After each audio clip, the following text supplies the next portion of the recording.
Covid, parce que vous avez le même chiffre. Ce qui Covid est influé déjà en amont. Parfois, il y a des vidéos qui mettent le même chiffre parce que Covid est après que le chiffre à 5 millions, 700 millions, et il y a après, il y a 5 millions qui sont étudiés qui ont. Et le résultat, c'est que l'incident qui a Covid, il faut pas peut-être pour remarquer à mon avis dans la vidéo. Maintenant, les seuls commandements, soldats qui ont ma pinga sur le terrain, place Massa c'est Kopela. Il nous reçoit l'ordre de personnes dans la hiérarchie dans la micro. Oyazana front, il a le devoir et le pouvoir d'agir à ce moment-là.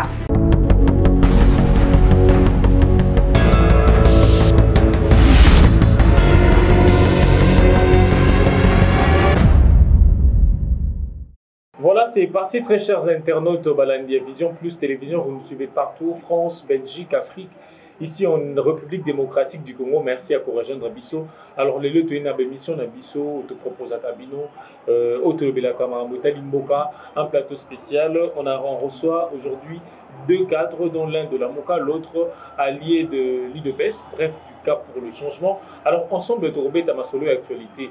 Et qu'est-ce qui est dans l'actualité? Arrivé à chef de l'État dans Nord Kivu, le chef de l'État qui devrait arriver les lots Goma pour s'imprégner dans la situation sécuritaire. Le Lengeni ni Bandeko ya Goma Bazako Bika en termes de situation sécuritaire pour s'imprégner dans le Pambate Bobite que la campagne électorale a promis qu'il biso que non, à pour ça la tout pour si pas possible, ça me quoi atténuer insécurité, où ils ont vivre, où ils ont bika pendant plus de 20 ans dans la partie à Mokana. Donc, on va taper ma solo à Minembwe.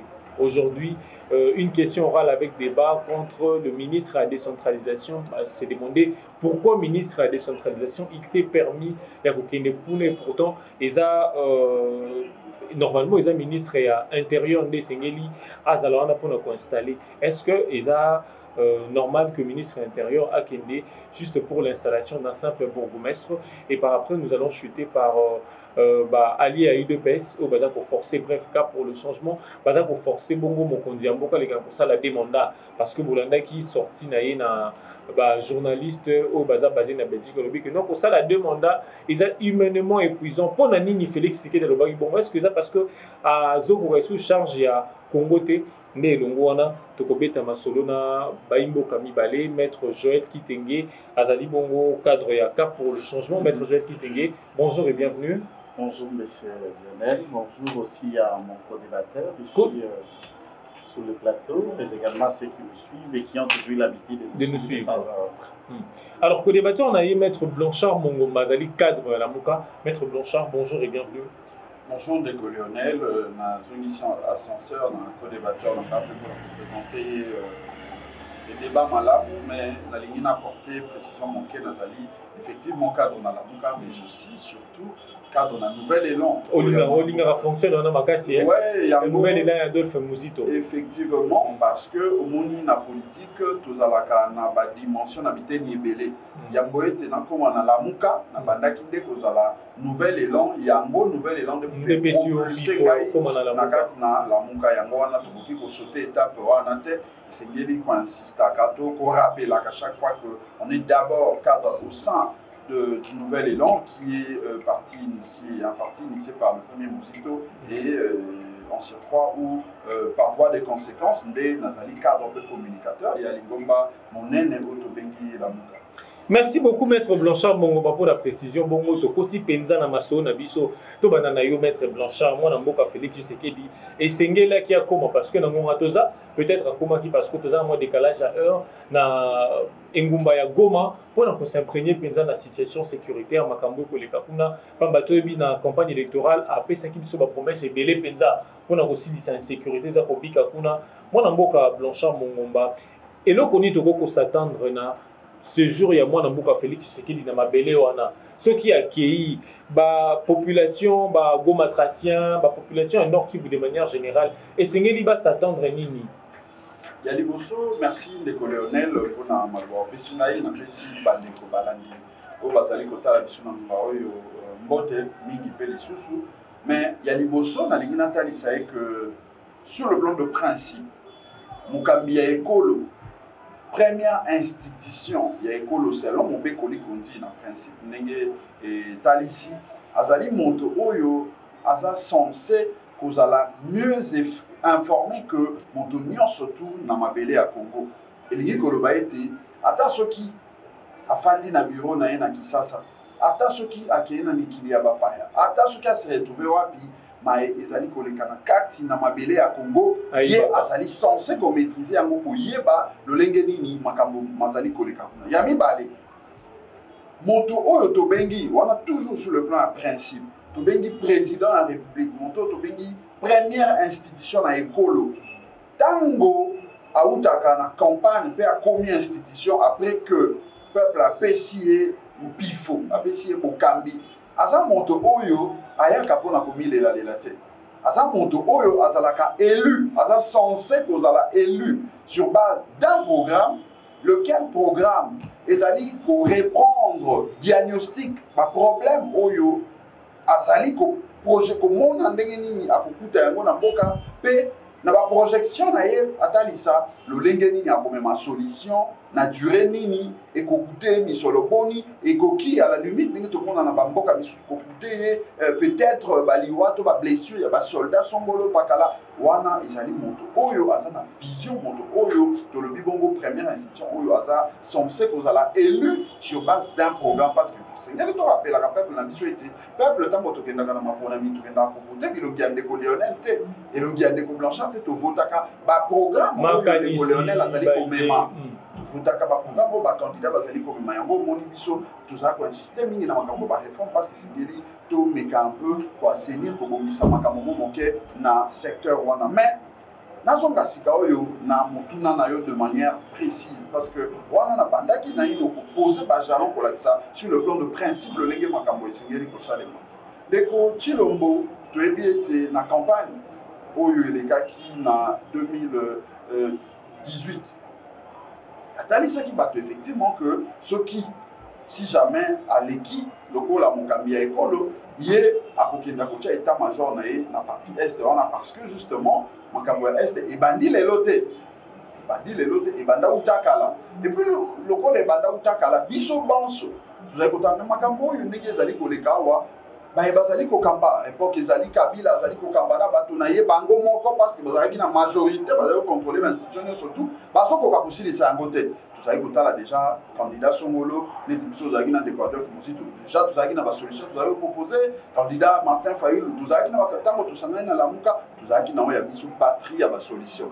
Ndeko Tshilombo toyokaka pe parce que ngai nakendaki na salle ya Béatrice pa ya présenter programme na ye toyoka pe basolution ezali koproposer. Mais lelo oyo kuta akoti na bokambi oyo akota na yango contre volonté ya peuple congolais wana azali kokende déjà kokokisa mbula mibale sika oyo motuna ezali na mbula mibale oyo azokende kokokisa est-ce que asili kobanda ko appliquer mai aprometaka akosala to azali na ino koyeba te mai mazali koleka kuna parce que tango olobi ete akei po s'imprégner na mai mazali koleka ayokaka leka na ko baba na lopoto ko palper du doigt aleka pena koyeba lolenge nini baza kobika penza parce que toyokaka autant de personnes ba ADF ba Kingandi ba rebelle Kingandi ba bomba tubo akia s'imprégner aleka na ko solana bango pona koyeba eloko nyi leka kuna réellement ndeko Lionel ezali mabete ete aleka amona bango mais tango olobi ete ake aleka po s'imprégner elingi koloba ete moi décalage ezali entre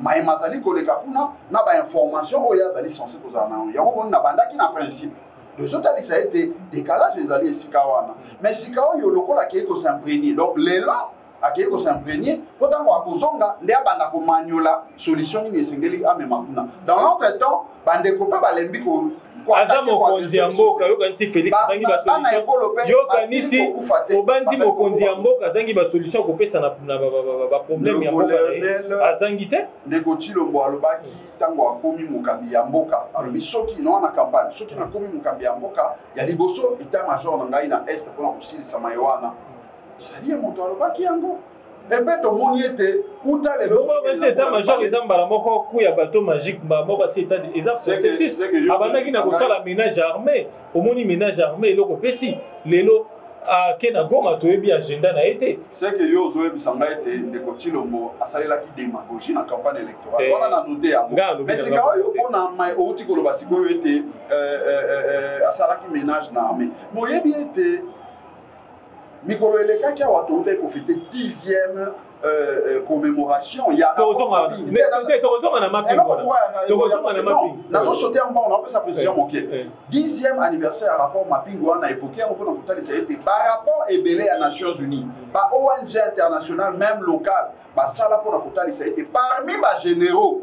On est continue le bon type nommé wana les alliés n'a pas oyo bazali baburo batirer officiel na mai bazali ko la partie est kuna payer ayebi yango parce que tango tozala ki na yeko bunda bitumba o ya peuple azala ki pe kotanga bakumba ba généraux wana mais le loyo ya kokamo ezali ete azongi si parmi bango ba généraux wana na bisika na bibonga pe atali si bisote lolenge nini akoko se comporter pouvoir discrétionnaire ya chef de l'état. Pouvoir discrétionnaire et qui kopekisa été biso bakolo ekolo parce que le peuple est le souverain primaire. Hier azali kokamba soki ndenge lobi azali na pouvoir wana au nom et pour le compte ya peuple et libre ba été tout sengel ko sala na désinformation te. Parce que ceux qui des informations, les alliés et même à oui, oui, le secret d'État, c'est ça. Maman est allé rebelle, les singles, ils ça va informer un peu parce que Borolukabo pèse à rebelle, beauté cageux. Donc, le secret d'État, c'est ça. À côté côté les manibosseurs, à bateau, les bosseurs, à médiaté pour le bacatan où ils sont. Négolionel. Oui. Et si quand bichoté, Nanda Konayo. Bana bazali kokufa bazali kobeta bango pe balobi moto azali kobeta bango ezali voisin na yo afandi na ngambo alimba moyo pozi obeti yo pozi obeto kotuna te le kaki ndenge nini mwana ya tata mwasi wa afanda kana ndako na yo yo lobi te pona azali na secret état na ko lobelo kote natika yako bakobeta atika ko bobo tokozonga na ngambo na yo olobi mingi maître Joël Kitengo zali bongo cadre ya cas pour le changement zali bongo communicateur ya MSC. Il y a Laurent Batumona Bali à UDPS. Au réagir na mai maître Blanchard à lobby. Mokonzi Mboka Anyati Mabele à Goma pour na koluka ko Simba Penza parce que ayoka kaba commissaire qui information le ko la Mokonzi Mboka nyo selinga qui ta sur terrain les gana ko yeba. En tout cas, merci merci vraiment. Pour une fois, il faut saluer que mon confrère a été élégant. Je vais sentir fidélité, moi comme mon nez, Nazana, moi, et puis quand on a presque nyonso, makambo mokonza la cara, n'engeza que ça les. Non, ça j'apprécie. Il faut quand même reconnaître, l'honnêteté exige. Hormis le côté pleurnichard, on continue à les combats, il y a s'imposer contre la volonté du peuple. Je ne sais pas, il faut allusion à quel peuple, puisque ce sont les Congolais qui vont voter président Félix là. Peuple hasard pour ça, je ne sais pas, peut-être que militant, il y a un nouvel élan, ou militant ici, là, je ne sais pas de quelle allusion il fait allusion, puisque le peuple congolais n'a pas milliers, n'a pas de part et d'autres qui sont, va s'exprimer par un vote. Vote est qui sanctionné par une décision provisoire CENI, et à ce stade, est qui cloué par l'arrêt de la Cour constitutionnelle, les prétendants qui pensaient avoir gagné et autres, pour ne revenir que cela dans ces tableaux, ont été incapables de montrer les éléments aux pouvoir de sa allégation à Bango. Les pratiques, c'est un avocat. Il sait qu'est-ce que l'administration de la preuve en droit. Et à ce stade, les lots, 2 ans après, tous ont la compte de volonté ou pas, ce n'est qu'un fantasme, c'est que c'est un Bango. Je comprends tout ça, mais tout en les encourageant, que c'était qu'une élection en 2018, ils peuvent s'organiser en rang de bataille et s'affronter en 2023 et autres. Il ne faut pas rester là tout autour de tourner, en train de chanter un cantique qui est connu de tout le monde. On peut placer en tournant les gens congolais. Même d'autres leaders autour de ces combats ne sont plus dedans. Il ne faut pas parler de Mbemba, de Katou. Ils ne sont plus dedans dans cette théorie où ils ont Makolo Namutu. Maintenant, je voulais aller pragmatique. J'aime ça. Mokonza Mboka Lobaki, Soki Akamati Bonga. Simayo Kamata Bonga, il en a promis jusqu'à 10 ans. Kuna na batu ya Est Kolakake, aza prêt à couper sa tête comme Momo Inaye. Mpote Kime Kota, Nanga Kuna ya Est la République démocratique du Congo. Chose dit, chose faite. 11 000 militaires à l'entrée du pouvoir et il a doublé à 22 000. Et l'état-major, qu'est-ce que... Et ça, pour mettre Massane dans le il est censé maîtriser et il connaît suffisamment qu'est-ce que ça veut dire état-major Nangaï Nakotia. Est-ce qu'il faudra rappeler à un avocat que le président de la République a un commandant suprême des forces armées, de la police et de la sécurité. Et à ce stade, quand il dit Nakotia, le commandant chef, ça veut dire se faire ordonner, n'est-ce pas, des commandants et des zones d'opération sur terrain. Et cette effectivité a été faite pour doubler l'effectif et pour renforcer. Nous avons suivi certains chefs d'orchestre du même camp que lui, vouloir dire qu'à Beni, il y a à peu près 20 généraux. Et si vous n'avez jamais été au Nord Kivu, il faut regarder l'agglomération à Beni, na et tout le y a Pinga, Nene, au commandement. Si ce n'est pas le conseil de sécurité, il y a un commandement rapproché. Il y a un commandement de l'état-major, et ça peut un commandement de fête qui descend dans le champ de bataille. Nous avons vu à l'époque même Mobutu y aller et descendre. On est à front. Là, on quitte les casernes, on est au front. Et sur les fronts, les réalités sont là. Pourquoi vous ne dites pas ça? Que l'état-major est là et l'efficacité est en train de se montrer. Le Congo, je ne cesse de le répéter, est constitué de 145 territoires. De tous nos 145 territoires, j'insiste, aucun territoire congolais n'est occupé par une force négative ou rebelle. Je dis tout un territoire sur 145 est athée. Et bon, je termine. Moi, je sais, aussi ça. Et bon, 133 groupes armés Balobaka, Bazar dans Mabélé, il y a Congo, Bazar dans Rwanda. C'est à vous de me le dire. C'est à vous de me le dire. C'est Bazar à Songolo, c'est à toi de me le dire. C'est toi qui le dis. Baloba. Non, je n'aime pas écouter. Les députés nationaux, ils ont cette information. Molobeli ya mboka, molobeli ya bato. Après si information dit que non, tant que Kabila coûte na 100, mais tant que Fachi to komina au moins 130 et quelques groupes armés. Baza na Rwanda, to baza na Congo. Moi, du point de vue intellectuel, voilà déjà des bons gars à Lingaka. Pour un député qui se veut pragmatique, intelligent et intellectuel. Député national. S'il vous plaît, ne parle pas de député, tu connais. Je n'entre pas dans ces débats. Awana bato bakoyemba na musique okabaka t-shirt okabaka polo bakota akomi kuna neto bandi komona bandi cours d'histoire na ISC na IPN na ILK. Faut pas me parler de ce genre de trucs. Ça c'est pas une insulte. Il y a des députés Oyazalaka Danga Boka parcours, il y a des autres intervenants qui font la zone là. Faut pas me parler puisqu'on est député c'est ça va. Awa mususa keko kanisa un député qui pense que na quand il y a front batongela ka building et pas soldat. C'est pas un député qui pense ça. À côté na place soldat na faux place là na Lidusu na pas na Bitumba, à Kanis que soldat pour la place de batongela building puisqu'il a déjà dit à travers le monde un soldat en front batongela building. C'est pas un député. Alors vous voulez me dire le député de cette façon d'analyser que au front batongela ka un soldat château. C'est pas un député. Et comment il raisonne, il analyse en tant que tel? C'est pas un député qui pense qu'il faut envoyer des messages et l'attitude liberté à Makanisi n'a pas s'exprimer. Est-ce que c'est vous qui parlez des députés? Ce n'était même pas mon débat. Je vous dis, dans ce parlement, il y a des députés, il y a des intervenus, il y a des gens qui ne vont même pas être, même un huissier dans le cadre du parlement, ils ne vont même pas. C'est pourquoi, depuis à cause de la Kouana, on a beaucoup de commission pour contribuer à Makanisi. Jour il y a débat pour et l'autre côté qui sont Nimba et Silisi Nasuka et Molima Akei. Ils sont pleins. Je ne peux pas entrer dans ce genre de débat. Et je pèse les mots. Et ils se trouvent dans tous les partis politiques.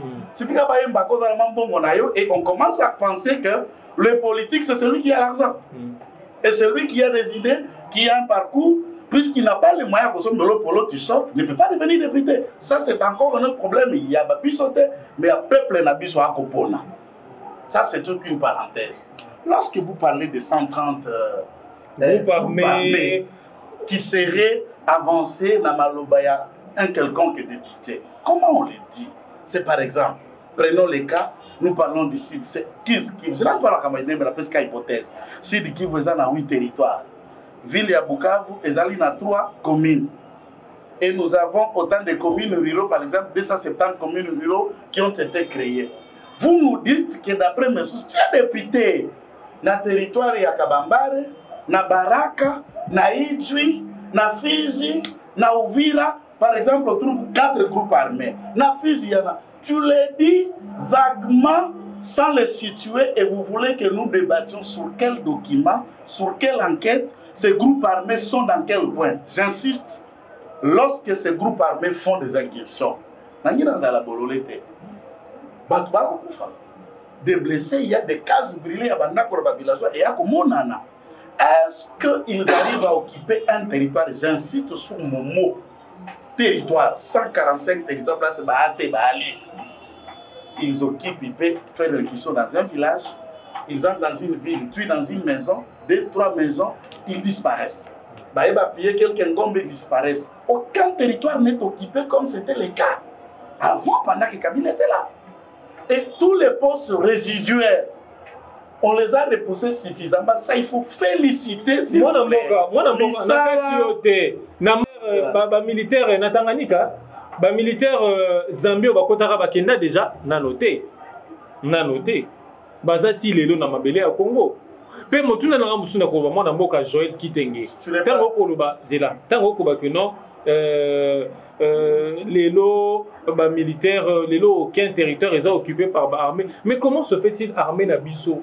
Ils ont quoi déjouer jeu à rebelle wanati. C'est chaque jour dans notre temps à les réseaux sociaux, les médias en ligne. Il y a des morts chaque jour et des morts il y a piété, il y a mon tout mon côté. Écoutez, d'abord tu viens de dissuler une fausse information selon laquelle la troupe zambienne ne s'était jamais retirée du sol congolais. Oui. Au distiller une fausse information. Et ça à l'okuta.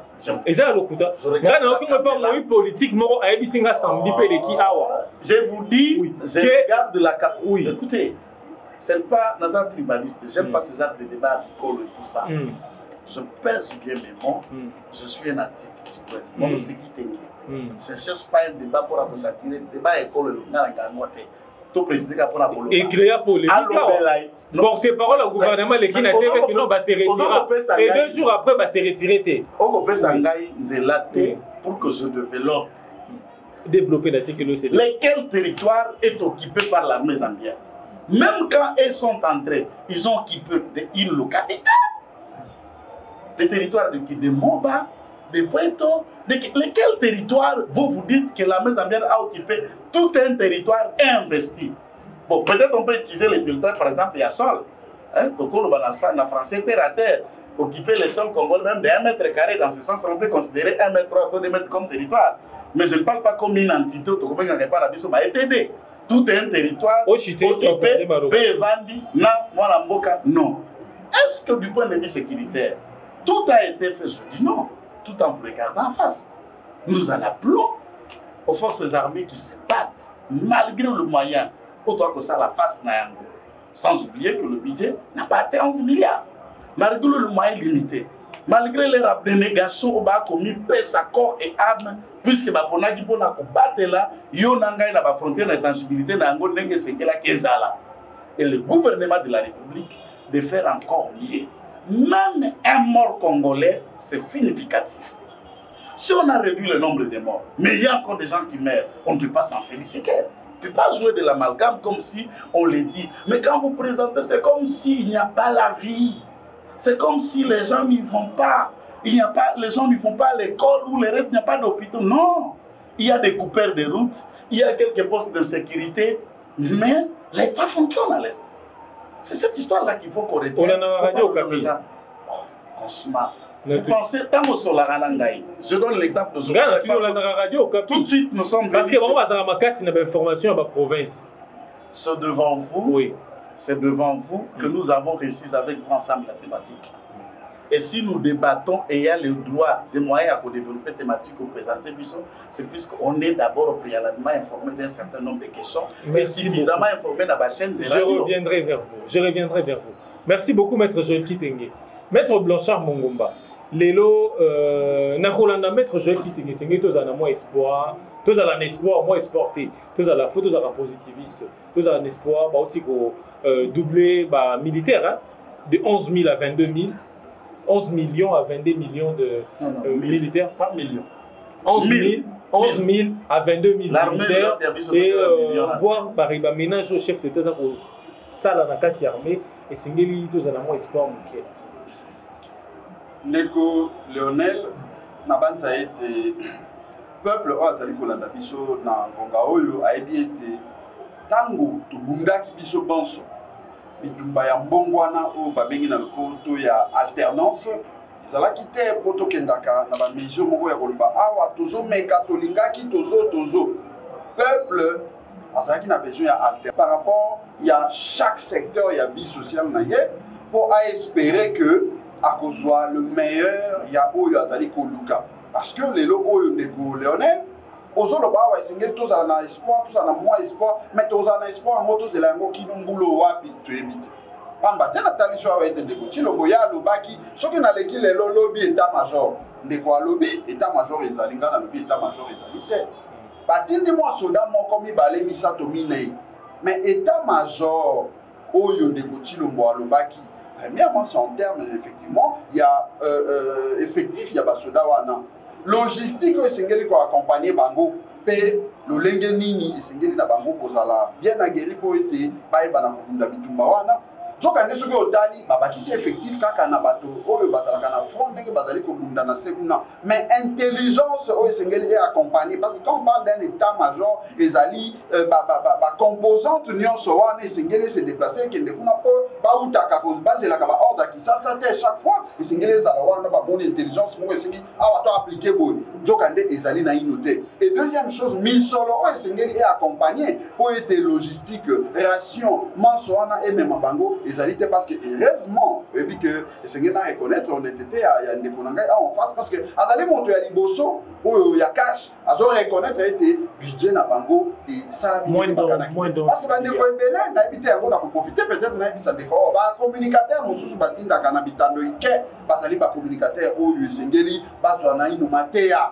parce que ntango biso tozali koloba ete budget wana baprétention baprévision ezalaki na prétention ya ndeko Tshilombo ya 11 milliards ezalaki irréaliste au regard ya assiette na biso kotala lolenge nini esengelaki na fisque na biso komobilize balobaki te bino bozalaka bobelesi na kotembe tout ça ndeko Ilungamba tatangani asalaki baprévision na ye ya 7 milliards ndeko Tshilombo ete matisa yango na 11 milliards akei kuna ntango efemi ayeba me boni bokoki kozala na liboma boye na mboka misolo oyo bozotya na budget na prévision na bino ya 11 milliards ezotalisa ete bokokoka yango te yango bien eza prévision budgétaire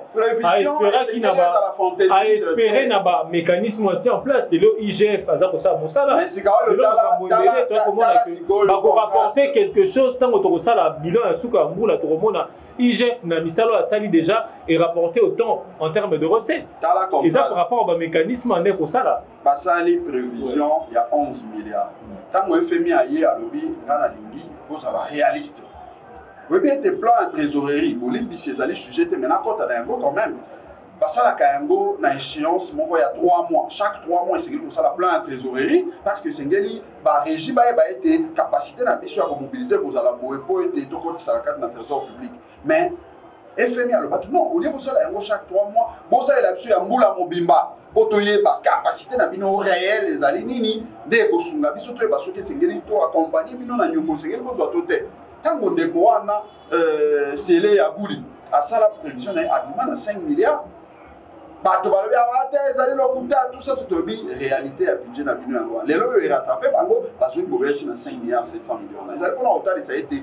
vision claire ya mboka ezali te parce que soki vision ezali esengeli oyo bakoquantifie yango vision oyo ozali kokana okosengeli basoda bazala kuna état major munition nini esengeli bazala nango misolo nini bakozwa esengeli parce que chaque politique esakompagnaka na budget na yango okoki jamais kozala na vision sans un budget esimba te esengeli budget ezala mopanzi vision mpe mais nazongi na makambo ndeko alobi 145 territoire heureusement lisusu nazo reconnaître honnêteté intellectuelle ya co-débatteur na ngai pamba te azolinga ye moko koloba makambo mosusu mais azozonga parce que na science atos bimi ekozongisa wana nzela lelo oyo esengeli te toloba ete po to mobiliser po eta na biso yoka pasi ete makila ya bayi ekolo bazali kokufa nde esengeli tomona bakanga territoire mobimba ndenge ezali na cadre ya administration na biso ndenge mobeko liko te ezoprévoir baentité territoriale décentralisée non lelo oyo ndeko Lionel tomonaka yango na mikili ya basusu soki moto moko akufi okomona badrapeau nyonso to eza en berne tokomona président ya république bachef ya bakor na bango bakoloba bakolela bakose mobiliser po ete makila ya moto moko moi ekolo esopani tomoni yango awa ntango baconfrère na bino bakufaki na makambo ya kamwe na nsapo awa oyoki ndenge mikili ya bapaya ndenge baningisaki mokili mpo na nini bato mibale bakufi mais awa biso tolingi topesa impression ete po ete tozala mobiliser, tout trouver ma solution. Et c'est une des territoires mobimba. Non, lelo oyo de konangai awa na bangaki parce que na monaki était avec aucun sens, il y a qu'au contredire même autorité na bango ezali de Kochilombo. Parce que tu l'as dit de Kochilombo na discours na salaki na 75e ou 75e Assemblée générale des Nations Unies. Hier reconnaître été tozali occupé. Alobi ba agresseur bazali. Alobi yango heureusement ndenge na lobi ndeko azongi moto na ngoga ya suka aye ko reconnaître parce que tant ndeko Tshilombo alobi yango effectivement il a compris que ba oyo bazali ko kweya wana ezali bana ba ya ekolo et sengeli te tozela ete akota na kati na Kisasa poto ndima ete bato bazali to bakanga territoire mobimba nde olobi ezali yango te pe eloko mosusu argument mosusu esengeli kotalisa mpona kokweyisa argument ya ndeko obi ete bolimbisi mobeko likondi na biso na article 9 soki mémoire na ngai trahir ngai te elobi ete état oyo ya biso azali na mission ya koexercer souveraineté na ye sur toute l'étendue ya République démocratique du Congo. Toute étendue elingi koloba nini 2 345 000 km², toyoka kutu mo ba kilomètre mosusu ebakisama.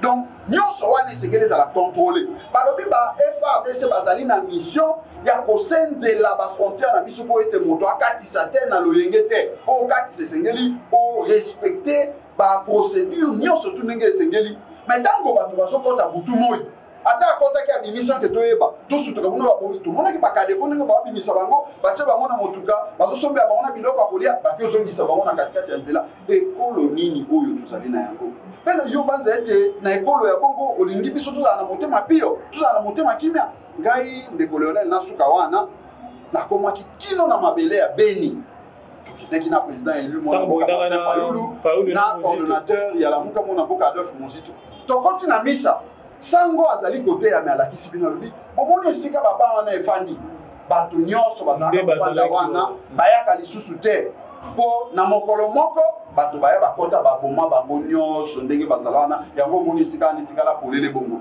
esika nazali na lobi me biso tosakanaka na Kisasa ndeko Leonel ofandi na Kisasa bobanzi ete lokola awa biso totambolaka na mwa mituka tokei tomeli mwa ya malili tout ça nzoka mboka ezali kimia ndeko Leonel bato bazali kokufa na lolenge ya masekite mpe ntango biso na Kisasa awa olie tokende na basolution olie tokende na basolution bamécanisme oyo kosala ete to arrete maye wana po ete bana ekolo babika na kimia biso tozali na ino na batâtonnement tozali na ba justificatif tozali na ino na kotala lolenge nini to misepelisa parce que na talisa eloko moko lelo yo ndenge na lobaki ba rapport nyonso tout ya ba ONG ya conseil de sécurité des Nations Unies tout le monde a même condamnation parce que nazali en face il y a un avocat confrère il y a cour internationale de justice et condamnant Ouganda et na koloba même pas condamner indirectement Rwanda. Mais il y a Rwanda et Bima sur une décision. Pourquoi? Parce que à reconnaître la compétence, il y a cour Rwanda. Mais sur le plan de fait, tant qu'on va condamner Ouganda, ils allaient bon en ça a été bango mi balé, ba kita na mabele à Congo, ba ya ko agresser ko bomba bato kuna. Be bato ya lolenge wana biso sekeli na moi ya le tomi lo ba ete bazali baninga na biso diplomatie oblige. Nzokande tozokosa na ete na kati na diplomatie wana droit international ils ont payé ça biso ndingisa ya kokende ko veiller na frontière na biso même libanda ya mabele na biso tozali na capacité à anticiper les dangers mais biso moto to moni te balakisi yeyo moto azoboma yo ye moto azosala mabe olobi te na kimia tala ambassadeur na bango awa mo moto amoke wana oyebi te ngai soki penza ndenge makambo ezalaki awa soki nanga wana na Kabila batripotaka makambo ndenge batripota te ambassadeur wana ngai na mbifo na ngai kozala na yango na ngai kokende koya komema ye liboso ya bazuzi parce que oyo asali asakani na biso banso bayi ekolo bazo réclamer rapport mapping ezo exister toujours les lots na 600 000 morts à pas pour bakufa yemba kango mokili mobimba to minimiser en côté mais toujours dans les sango ya bamba par rapport à 12 millions de morts pe moto wana se permettre aller kana itandoike awa lo ba été non babiloko wana ezalate ezali lokuta tala degré ya kosakana na peuple congolais pe ya kokamwa ezali tout le monde de Chilombo ayambi na ebonga epai na ye bakaboli mo ya mali bameli baye ko ya ba kino na rentrée parlement session o ya septembre ba pesi pe kiti ya liboso bana ekolo ba mouvement citoyen ba marché wa ba bimisi mandoki na baga ba beti bango bona ekolo nini oyo lingete tout ça na espoir et c'est quand tout le monde a été molili na bona mboka Blanchard mongolobi mingi mais na tuna motuna ya suka maître nakoka maître Joël apesi moi makanisi na installation état major yo pe oza na makanisi mpona yo mwana mboka ozali moto ya mibeko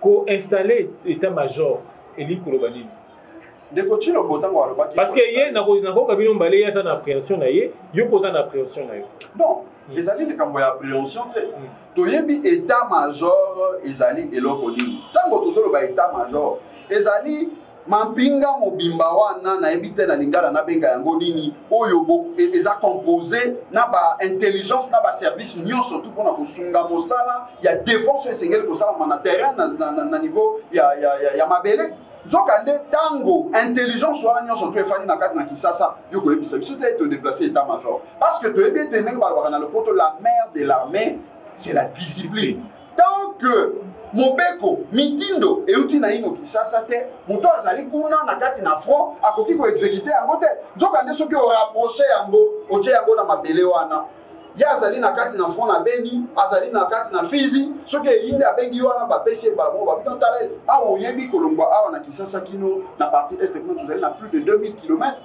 Donc, tant que le biais est déplacé, bango, nous sommes dans des réalités, bazo dépendre toujours de l'ordre de la Kisasa, ngaï na koye, ça m'a été déplacé, état major, parce que logistique, nous surtout, les alliés au BLC A. Pour comment on est sengeli, bango, bazali, na basenga les sous Kisasa, et tinda, et zo mikolo, et kozo apo, et comment on est. Donc, on est sur déplacer force, nous surtout, on a intelligence, nous surtout dans la logistique, dans ma belle, on a la base été. Et pour apporter quelque chose, parce que c'était d'ailleurs ça, l'une des solutions. Oh, la mouka, tu as qui peine de Chilombo, il y a toi qui a un lombango pour la coudoir, mais les lots montent. Mais la solution, beaucoup de moments, on a dit, ils ont profité de la population, qui peut se battre pour rien.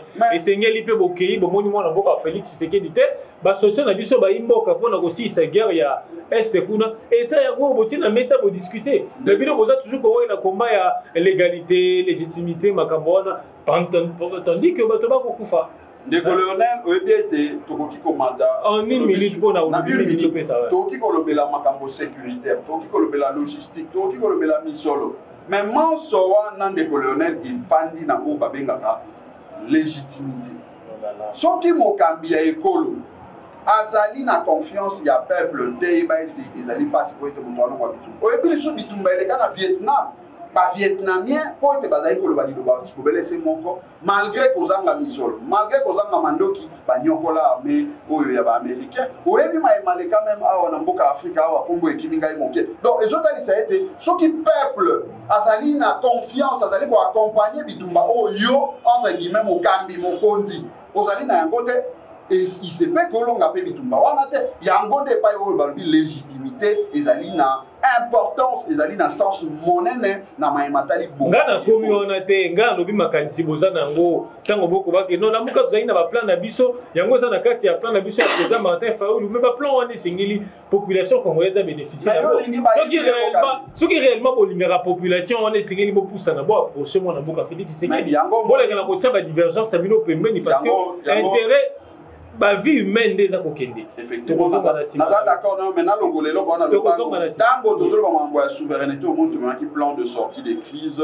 pour résoudre les crises et la légitimité de manière à offrir à notre peuple sa recette ou économiser solution. Mais malheureusement, ba boya qui plan de sortie à crise, ba ko comprendre yango na reta, mais les lots oyo bazo ka ko appliquer moi bazo ba sou nini ko appliquer en côté au monde ba blocage no surtout outil wa. OK, au tiki avait le co-débatteur dans le timing. Moi, Namboka Joël Kitenge, aussi qu'on a mon Namboka Blanchard Mongoba, Azali Bongo, Nangambo, la Moka Pessi Makantina et Pensa. Mais c'est comme si on dirait impact à 22 000 militaires Yango, donc au monde Nango Pensa T. Bon, c'est normal. Gaïnaïe, tous des formations juristes. Nous savons ce qui est légal. Je crois que nous avons un avantage, le colonaïe, justice. Pourquoi? Puisque avant Gaïna Landaïe, dans mon salaire de droit comme juriste, j'ai commencé par être militaire. C'est ça la différence en Gaïnaïe. Quoique, Kadougou à l'entrée de l'AFDER, j'ai combattu aux côtés des musées, démobilisé dans une bourse, quand je parle de l'état-major, je sais qu'est-ce que c'est que ça veut dire. C'est la troupe du commandement. La troupe ya, soda molongo te, soda molongo bikende. Ba ko kanisa siko ba kotia milongo ango ndenge nini. Ba kotia ba plan d'attaque, prêt contre-attaque, ravitaillement, couper pont. Il y a logistique. Non, logistique, c'est ce qui vient matérialiser Makanici. Makanici, c'est ça l'état-major.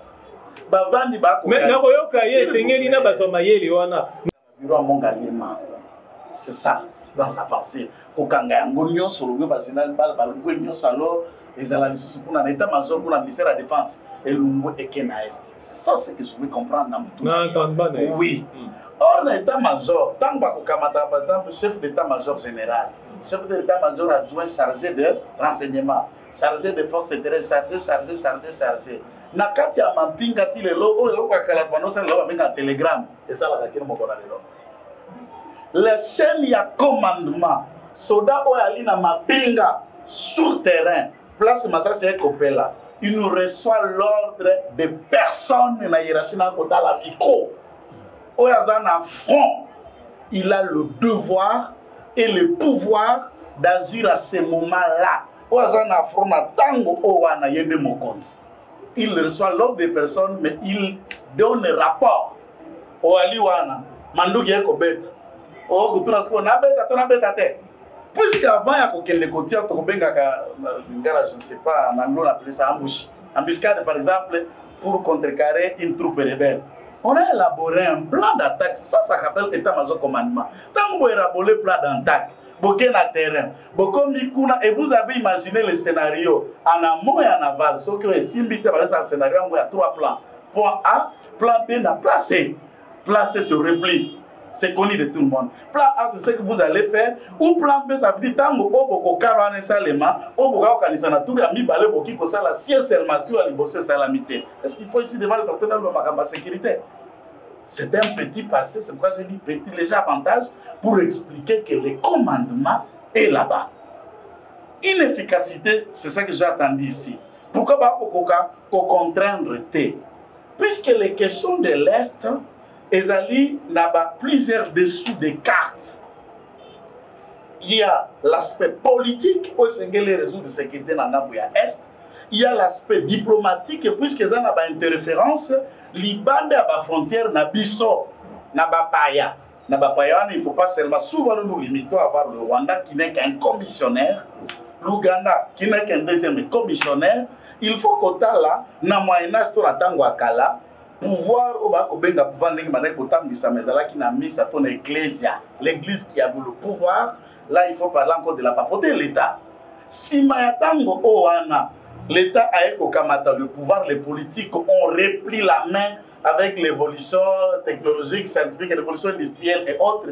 Les lois Mokili et Ekota Misama n'a nommé à ce que je peux dire en français le pouvoir de moyens, le pouvoir économique. Au Katakango en français le lobbying.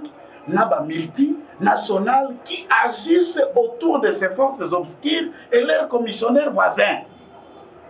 À ce moment-là, vous avez devant vous des sociétés, des lobbies qui financent plus que elles à la Rwanda. Et à la Kisasa, la Congo, et à la Ouganda, et à la Angola. Aucun de nous ne fabrique une arme ou une balle. Et Kouta Kawapi. Nana ko fabrikaka. Ce sont des grandes entreprises, il n'y a pas particuliers qui ne vivent des commerces et des ventes d'armes. Et c'est ça qu'ils sont en train de dire. Mais là, nous sommes dans ce que nous appelons une diplomatie agissante. Et à la diplomatie, tout le monde l'aurait traité de voyageur. Chilombo voyageur, alors que dans ce voyage, il a compris l'aspect diplomatique par rapport à Makambo et Kolekanambok. Après, tant aussi cet aspect diplomatique, il faut réfléchir sur la question militaire. C'est pourquoi Taliba poste à commandement, arrivé tout de suite, il ne peut pas former un militaire jusqu'à devenir un général dans 2 ans. On ne peut pas escalader pour devenir général dans 2 ans à pouvoir.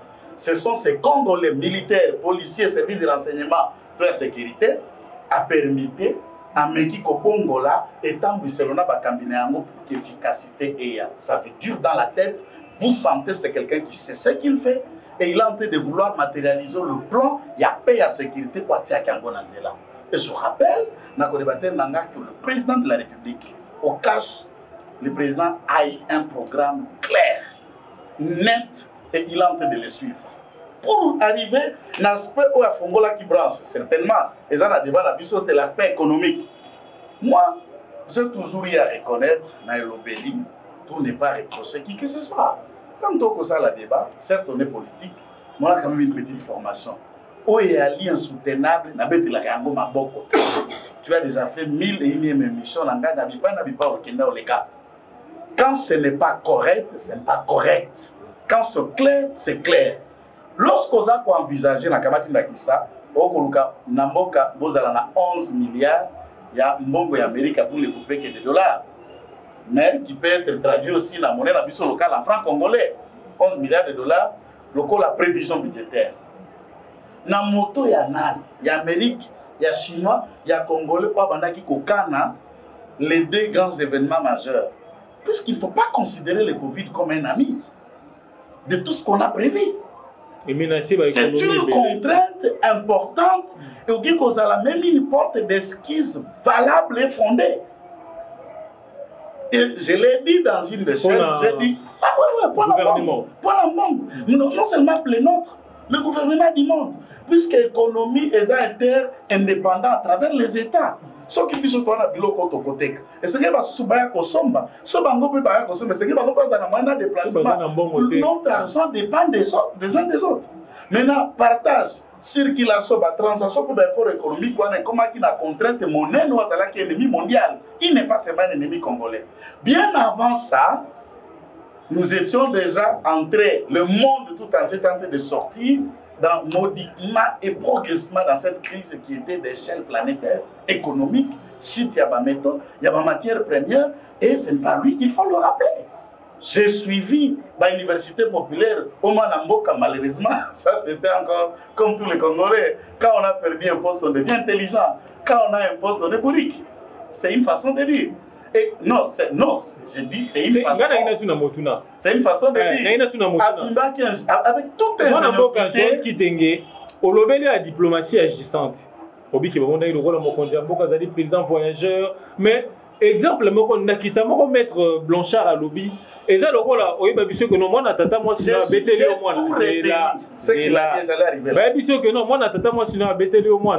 Bon, il y a une diplomatie agissante au Tiki. Parce que ça, par rapport au Bélé, quand même Colombie que Rwanda na Ouganda bazaba commissionnaire mais et si tu as pays on a nommément mais tout le monde a mon Mokondia Mboka ça et de côté les gamins carréga ya lobby ba PC qui est liboso na ouverture la session parlementaire et puis na cause il y a des gamins ba généraux oh ba permis tant que ménage mon Mokondia Mboka a outa ko sala mais ça na yokate ça na ba généraux mususo bazali accusé na ba rapport au mapping et ça muso baza frappé na sanction. Mais mon condition, je vais y arriver. Oui. Une minute et je le raconte, la moyenne soit développée quitter. Je suis en train de partir pour raconter dans ma carrière. Tout en restant là, temps imparti au Pesa Kingai. J'ai tout retenu ma point qu'il a essayé de soulever. Mais ici, il faut comprendre que l'exemple de Kolangai Blanchard a Pessi. Par rapport à la gestion d'un État, non. La famille, c'est aussi quelque chose de précieux. Mokondia Mboka, Nabiso Bakongole, mais du point de vue de la gestion d'un État où ils allaient impliquer dans la recette belée, ce n'est pas un exemple proportionnel. Ce n'est pas un exemple proportionnel. On peut aussi avoir un enfant qu'on aurait tapé vous n'allez pas venir directement, tu tapes. La méthode, comprendre qu'on a tapé un enfant et vouloir solutionner les Cambouana, méthode et procédé diffère d'un parent à un autre. Et vous n'allez pas dire, puisque quand il est arrivé à Tekalikov Tata Malam, où il a voulu d'abord comprendre et chercher un autre moyen de résoudre Tata Mabé. C'est ça la méthodologie que je suis en train d'expliquer en français. La méthodologie qui n'est pas peut-être ce que Neko réfléchit dans leur camp politique, dans leur méthode. Libre à eux, puisque la politique, c'est qu'elle base à ma ici et une idée de la manière dont ils vont gérer, répondre diplomatiquement. Nous parlons de diplomatie. Parlant de diplomatie, le Cola du droit international de Taninganaye, il sait le rapport qu'il y a entre États. Entre rapports, il y a toujours des voies qui peuvent être employées d'une méthode à une autre. Oh, comment on a? Oui, mais tu Pondo. Et à Bilé, au Bissau, au Congo, 4 coups avec le Nabiso. Mais Keba, Ezaka Pondo. C'est ça ce que nous appelons la méthodologie. Mais néanmoins, la recette finale, c'est le pondou qui sera mangeable. C'est un exemple que c'est toi qui ainsi de suite. Et vous trouvez que les recettes-là resteront toujours une mette mangeable et mais dépend d'une main à une autre. Le président Félix a sa méthode de travail très efficace et cette méthode, il n'aime pas tenter par résoudre pour comprendre la question qu'il y a. Pour ne revenir que sur ça, vous avez donc, en tout cas, moi, je ne voudrais pas ici que vous citiez Kabila. Toutes les questions. Je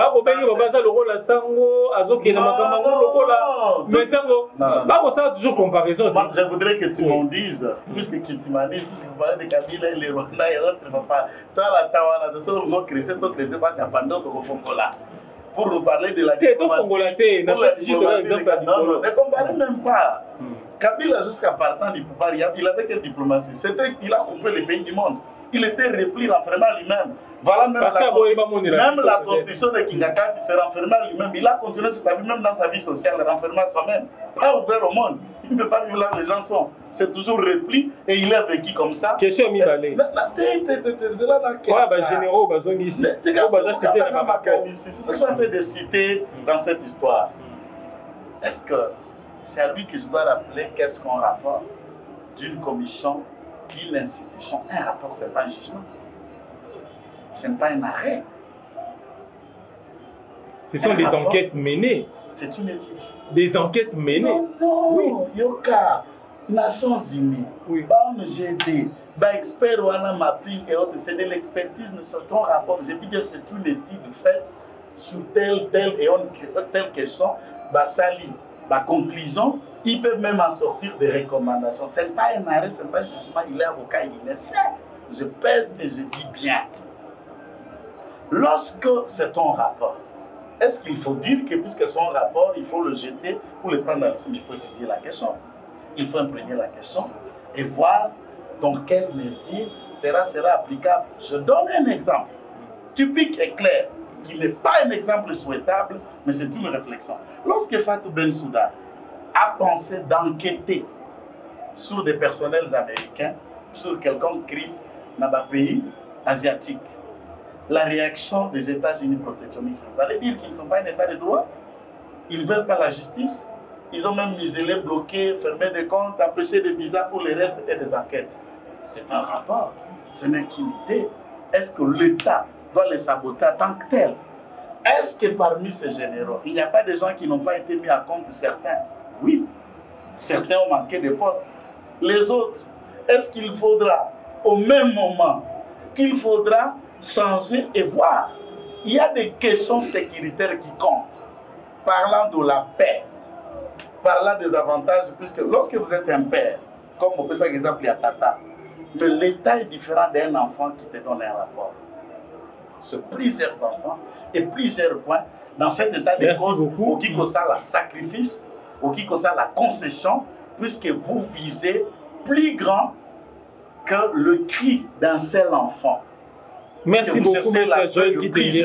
Namoni toki est-ce que parcerie il y a 3 minutes parce que tu diminues pour aussi ça penza. Maître Blanchard mon moment tu changer le sujet tu ou meliming na sujet est bien que pour répliquer mais tu be makambo ya minembo les lois Arias Robert azana question orale avec débat moko oyo et ça sur table déjà à bureau de l'Assemblée nationale parce qu'ils se disent c'est comme si on dirait à côté na ba champ d'action moninge c'est un ministre intérieur ndé ali kana boké kuna maya qui kuna réaction par rapport à Makamouana Nyos, comment se fait-il délégation gouvernementale va se déplacer et Mitakou à lobby Zali haute trahison côté un ministre de la défense dans la sécurité et beaucoup de choses se disent là-dessus. Ndeko Léonel na kokota na mutuna na omena ki na lombangu na ramasser biloko en 3 minutes en 3 minutes en de la lombangu. Il y a des bochons na inatali ça a été exemple à famille, ça exemple à mabete, ça exemple à malamu parce que famille ça institution ndenge moko l'état ils allaient institution. Donc, tant que tu as exemple, c'est pas institution. Et tant que tu as bêti moana, et tant que tu as bêti moana, les hommes de l'objet, non, bêti ta cahier chaque fois. Parce que c'est depuis que tu as toujours 18 ans, au partenaire na bino Kabila, na okaki lungo wanga na awa, les partenaires na bino kozali sika moko. Asala, bêti ta kaka biso, yé pas salé la diplomatie, mais 18 ans na yenyo surtout. Diplomatie, partenaire, mais ngai. J'ai toujours qui a partenaire pour la gestion de l'État, mais pas un modèle comme il en a voulu parler de la diplomatie Kabila. Là, je lui ai révisé, j'ai toujours. Merci beaucoup. Non, parce que vous allez dans l'Alliance, il y a Bokambi. Dans l'Alliance, il y a Bokambi, il va être maître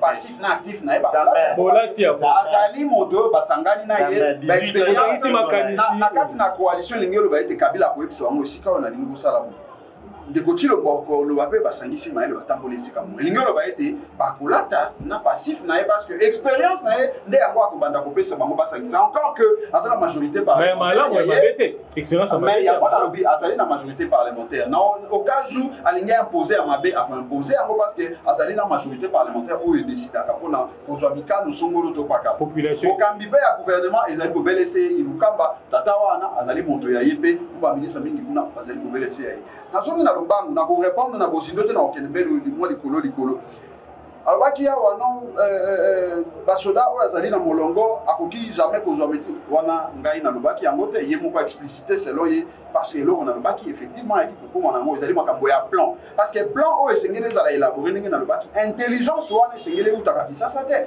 plan esengeli ntango bascénario ezosalema ezali epai oyo réalité ezali moto akokende po abunda kiti abundi mpe ntango bakosala réplique bakutani na bakambi baoyo plan wana esimbaki te bombala oyo lokwa toki tokende na terrain te toleka na plan oyo mosusu be to se to nini donc esika wana na banza ete nalobaki eloko mosusu te oyo alingaki mais eloko mosusu nalingaki koloba soki olandi ndenge alobi awa omoni ete azongi bobelese na koresase fait oyo tozali ko remarquer tozali komona na te mais solution totikali koyoka yango te parce que peuple ndenge bango balobaka ete ndeko Tshilombo peuple aponai mais soki ya solo peuple aponaki ye non pas po ayaka kolela peuple aponaki ye te po apesa baintention na ye peuple aponaki ye po etala basolution yango problème ezali rapidement faire minembo et tout ça voilà alors bavoyage non bavoyage ya ndeko Tshilombo bitikali kobota ata mbuma moko te parce que atamboli awa tomoni mbuma ata moko te nayoki alobaki ezu makambo ya budget awa mais d'abord na botamboli wana kino na moi ya lelo Rwanda azali kopiller richesse na biso Rwanda azali derrière ba force ezali koboma kuna Uganda ba force wana nyonso bazali sima wana bazali koboma pe bato alobi ba multinational bazali kobelesa sima ba Rwanda na bato wana bazali kokoba ozala sima mo siko ba mibembo wana eboti mbuma nini libungu tulu sika oyo makambo ya budget babi non covid non tango biso tolobaki na février déjà même janvier, quand on va faire pour ça, la prévision de Bango, on a 11 milliards. Tu vois qui est aussi batté, ils allaient le Kouka, au Lingibo, tromper pour laisser peuple, pour aider tes réalités, mais on a aussi batté. Tant qu'on va dire quoi, FMI Bayaki n'a pas dans le mois de février de mars, par le big plan à trésorerie, 5 milliards 700 millions d'euros, et c'est Ebanaka, en février-mars, tant qu'on va dire quoi, FMI Bayaki. L'incidence, il y a Covid des aïeux parce que les lots, le temps passé le budget rectificatif, voilà, au moment de basculer pour baisser dans 5 milliards 700. Oh, il essaye. Bon, que Covid, quoi c'est l'économie est belle. Mais il y a une incidence. Bon, on vit son beaucoup de gens qui a bomba. Ça peut être ma campagne. Je suis d'accord que Covid est bouger. Et qu'on bouger, l'économie est belle, il y a mon kili mobile. Mais na cas sous examen awa budget à Congo où les lots paye na 7 milliards 5 millions ils allaient par rapport à Covid parce que Nathalie sur était Covid en avril mais biso déjà en janvier février tout le bac yango ba kosuka na 5 milliards et FMI tangoya 5 plans de trésorerie ils allaient en février mars ba paye ça qui chiffre wana 5 milliards 700 les lots yo après Covid ba zoni bobele c'est na même chiffre sauf que Covid et influé qui déjà en amont par rapport à budget tu n'es tout dans le même chiffre parce que Covid est après que chiffre à 5 milliards 700 millions et après n'engagé FMI à 5 qui n'a n'engagé biso to étudier qui amont et le résultat c'est que incidence il y a Covid tokoka peut-être pour remarquer à mon na budget pour ya maintenant oyo pas qu'on s'appelle peut-être rapidement na tokota na alors bien sous de composito on a kokota sujet de composito maël les ali ko beta kwa longwa kina bokambi non mais de quoi de quoi aller avocat c'est mon maël et bien telelo yango ete totanga ba FMI ndenge bazo ndeko chilo bosa bibembo wana tukanyongo na FMI mais singela ki moto moko acha bwani ya maele ko ete to bima na nyongo wana kombo na ende kwa dafu muzito obi ete tuzana papa kengo adondo ba benga monsieur rigueur mais akoka kolonga te ko commission na point d'achèvement toujours bato ya maele lokola ba professeur Mabi Mulumba ba professeur économie ya modèle nyonso mais ici kawana ekanga bango bobele c'est 5 plans de trésorerie ezalaki en février mars ba paye ça qui chiffre wana 5 milliards 700 les loyo après Covid bazoni bobele c'est na même chiffre ce qui Covid et influé qui déjà en amont par rapport à budget tu n'es tout dans le même chiffre parce que Covid est après que chiffre à 5 milliards 700 millions et après n'engagé FMI à 5 qui n'a n'engagé biso to étudier qui amont et le total ça a été incidence ya Covid tokoka peut-être pour remarquer à mon na ba budget ko ya maintenant oyo ba ko s'appelle peut-être rapidement na tokota na alors bien sous ndeko mozito na kokota na sujet ndeko mozito maël les ali ko beta ngo alongwa kina bokambi ntango na kati dozaka non mais ndeko azali avocat azali moto maël ay bien telelo yambo ete tutanga ba FMI ndenge bazo ndeko chilo bosa mibembo wana luka nyongo na FMI mais isengela ki moto moko acha bwani ya maël po ete to bima na nyongo wana kombo na ende kwa dafu muzito obi ete tuzana papa kengo adondo ba benga monsieur rigueur mais akoka kolonga te ko commission na point d'achèvement toujours bato ya mayele lokola ba professeur Mabi Mulumba ba professeur économie ya modèle nyonso mais ba ici kawana ekanga bango bobele c'est pas boulot d'étranglement mais de komozito tango babundani na bato azalaki na bango équipe na gouvernement finalement a mis vers point d'achèvement et ça a été tout ça léger dette extérieure aux acquis à 14 milliards et paye na mabele et comment qui plus ou moins 5 milliards yango permettre le était tout comment éligible na dette oyo ndeko tshilo boaso ke ndeko senga FMI lelo mais FMI azoboya pona lolengi ya kokambi na bango ezali ya bolei kanyaka ndeko kamere lelo na prison na pour renseigner et l'autre côté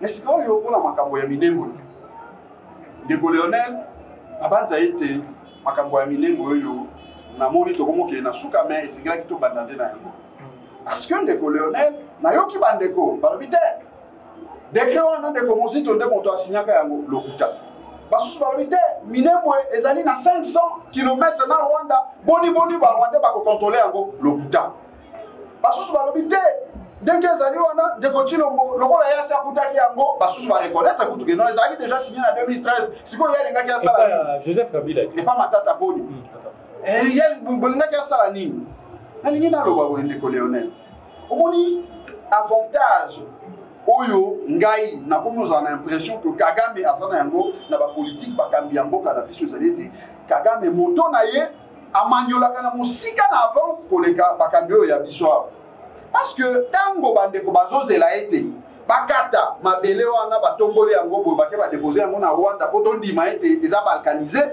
Kagame ye azali wana te ye azomona ete kozala bobele se epai na bino me na kokipe yango nakangi yango na komokontrole yango bino bokomi na ye wana te me ye asi akomi na ndenge koloba nini lelo oyo sur le plan de droit d'abord soki otali mobeko ndenge ezali kosenga dimensionnement tout ça na nombre ya population ko ete basala na entité moko et comme la commune rurale minembo wana et remplissaki critère wana ti parce que na 2000 avant 2013 dans mon ndeko muzito azalaki premier ministre effectivement et ça na ministre ya intérieur na décentralisation oh ya na projet wana na niveau ya conseil ko soumettre yango na premier ministre azali coordonnateur ya gouvernement alors qu'il faut décider na ye moko te il faut soumettre na conseil de ministre ndeko muzito a soumettre na conseil de ministre baboya yango et les cas parce qu'il remplit ça qui va critère. Ce qui fait que en 2013, après qu'il y a assez Atika Kei, finalement, pourquoi? Parce que créer mboka misusu ya pembeni village babendi créer que dimension nango et répondre à l'exigence aux lois et c'est qui peut être et ça a la capacité à pouvoir statut à la commune rurale, ce qui fait que naba territoire mabele o bapesa ki yango ba statut à la commune wana ba lista qui peut minembo na 2013 au matata ponyo asignaki. Mais si sur le plan, sur le plan de droit pour l'accès, rapidement, parce que 3 minutes déjà. Et créer conflit dans le village, mais sous qui peut dépendre de Minembo, mais c'est sur le plan politique et même géopolitique. Quand les alignés, les autres, même des côtés, le voyage, c'est des Banyamulenge, Basali Bandekonabiso, Basali Congolais. Et c'est bien les taux, le Bawa et Banyamulenge, premièrement, Basali Rwandais. Et c'est bien les taux nommés Bango Bongo d'abord. Bauta na Rwanda baye ba réfugié na mabele ya biso moto soki o réfugié o kimi oye ko fanda na mabele ya bato ata o sali mbula zomi ndeko balbaka nzete ata soki elali na mai mbula boni jamais koki ko koma mbisi bande ko na tango baye na mabele na biso bayamba bango lokola congolais tuzaka toujours hospitalier to yamba bango malamu balakisi bango bolo na bilanga wa bongo kola bambulu bangombe na bino esika somo yango tende ko ka ko pesa bango droit ya ko réclamer mabele lokola ete et comme ya bango paternité na bango pas dépend na yango parce que na ko rappeler que a été Congo biso congolais avant 1960 tozalaka ba belge biso kutu tozalaka ba belge mais est-ce pour autant que tokoki lelo na Belgique ko été puisque tozalaka ba belge to comme Congo indépendant après tozana droit ya kozwa mabele ya Congo ya Belgique to comme ba belge ya banza été isika wana ezali bonga yango moni tango Kagame azolega biso na mayele ezali nini Banyamulenge wana tango bayei lokola bango nationalité rwandaise na bango baperdaka yango te babundani balobi esengeli tozwa mabele wana totonda na kuna comme ça soki tokomi kofanda wana lokola biso tozali moke koto oyo mabele ezali moke bandeko na bino bakobanda koya wana mpe tokokende lokola na principe ya baentité territoriale décentralisée ezalaka na mo autonomie oyo bapesa na baentité wana bango bakoréclame un jour autodétermination na bango mpo ete balongwa na contrôle ya République démocratique du Congo bakoma ko dépendre na bango moko pe lokola ba Rwanda bazaka toujours solidaire na mabele na bango bakende kokoma sous contrôle ya Rwanda Minembo elongwa sous contrôle ya République démocratique du Congo. C'est ça l'intelligence politique même oyo Kagame na bandeko wana batie na kati yango moni bitumba oyo ndeko na biso oyo Rubero azala na yango uta santiti parce que esingeli to ba makambo mosusu ndenge ezali polele tuna motuna eloko nini esali na chite wana 7 ans après, Kabila a fait signer décret en 2013. Atika jamais aucun nommé bourgmestre. En 2020, l'élo. Alors que l'entité mon sous qui même statut et qui commission mon a une autre pour investir dans le bourgmestre. Oui, ici vous laisser à Minemwe et avec et logo ezali impressionnant, étonnant. Mobilisation à la communauté internationale de colonels. Quand on a un bourgmestre, on a dit ça, ça vous dit on va nommer un bourgmestre. Tout le monde a un conseiller à premier ministre derrière. Mais on y a Minembwe. Tout le monde de quoi va bien candidat. La défense à Yakate. Mais n'a pas besoin de conseiller à la défense à Yakate. Mais on y a Minembwe. Tout le monde pratiquement Nations Unies Mobimba. Et qui dit ici bateau, tout le monde est ambassadeur américain, tout le monde est ministre de la défense, tout le monde est ministre de la décentralisation. Merci beaucoup, Maître Blanchard. Tokolo Belango, tous au rendez-vous, je crois, mercredi, pour Tokolo Belango, Paena Bolaï. Maître Joël Kitenge, Nalomba, on peut dire parce que Maître Blanchard a lié 3 minutes, Makama Minemboy, et puis on va expliquer. En tout cas, pour répliquer, Moussala Yandeko Mozitu, les Congolais sont mieux placés. Ils savent qui a d'autres musiques, sa gestion, ses détournements, ses décisions. Congolais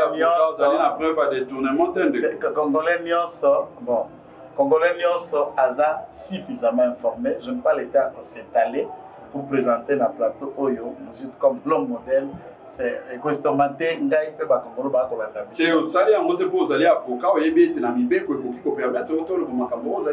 vais on était on a monté tout cette année comme l'antenne. Non, j'aime bien faute du temps. Faute du temps de Korangai Blanchard, faute du temps que ce Minembo dépasse s'étaler sur le personnage honorable. La personnalité à Muzito. Ouais. Malgré que s'étaler, vous connaissez ma manière de débattre et autres. J'aime l'élégance quand il faut. Et je suis aussi au-delà de l'élégance quand il faut. Donc ça dépend du climat et l'attitude. Il débat, il défend ses idées. Il y a le respect entre les co-débatteurs. Je voulais rester dans la pédagogie. Et je ne voudrais pas rentrer dans cet état. Je voudrais m'étaler sur mes nerfs. De Konangai, comme juriste, a bandi Meli Melo, a créé confusion, il a mis le tout dans un tout, et je comprends, patriotisme est accatigné sur le sang, mais il ne maîtrise pas la question de Minembwe. C'est long. Il y a des cartes. Je ne parle pas des cartes géographiques, mais cartes, les éléments, les contours des dossiers de l'Est et de Minembwe, il n'en a pas. Quand il analyse comme tout le monde, ça se regarde en musique, en intellectuel, en politique, vous avez un mot à dire. C'est ce qu'il a dit de dire. Je le félicite d'avoir dit ça. Il ne maîtrise pas la question de Minembwe. Question, il y a Minembwe. La procédure, il y a création, il y a commune rurale. Précipitation, il y a Ndeko Goubérou Azarias. Ministre de la Défense et autres. Je le répète par devant vous. Communauté internationale Nairobi. Non, la communauté là, on a été flou, puisqu'il y a eu des événements. C'est ça que je dis à Sali Meli Melo. Il sait ce qu'il a fait, c'est sciemment, c'est pour mettre la confusion dans Mito à Batou. Il y a eu d'abord un programme qui était connu de tout le monde, c'est le Caravane de la Paix. Il ne faut pas commettre. C'est ça ce qui était connu. Le Caravane de la Paix. Maintenant, quand on à Caravane de la Paix, il y a un petit agenda. C'est ce que je suis en train de dire. Il ne faut pas dire comme si tout le monde s'est attendu à tout ça là, comme s'ils ont quitté de Kinshasa Minembwe. Si vous suivez l'histoire, vous pouvez barabater. Moi, je n'ai jamais malade dans ma poche. Et ça, c'est ce que la hiérarchie a parti dans la pays. À part que le territoire, on a le bas qui va commune rurale pour vivre. Parce qu'on n'a pas créé seulement à Minembwe, les gens qui vont en Boka. Si on n'installe pas partout, on ne va pas installer. Ça se prend. Si Minembwe est installé, tout en faisant des recommandations pour l'intégration, il y a nous faisons. Deuxième recommandation, s'il y a remaniement, on ne veut pas voir le visage de Minembwe. Merci. Ça, c'est le message de la base. Merci beaucoup. C'est le message de la base. S'il y a des Tutsis congolais, j'ai dit s'il y a des Tutsis congolais, il y en a encore des Tutsis qui ouverts. Ok, merci beaucoup Maître Blanchard Kitenge, merci également à tous les internautes. Blanchard et Joël Kitenge et Blanchard Mongomba. Merci à tous les internautes qui étaient avec nous, scotchés sur Vision Plus Télévision. Tokomi na suka ya maso na biso tokutani bongo na mikolo ezali koya.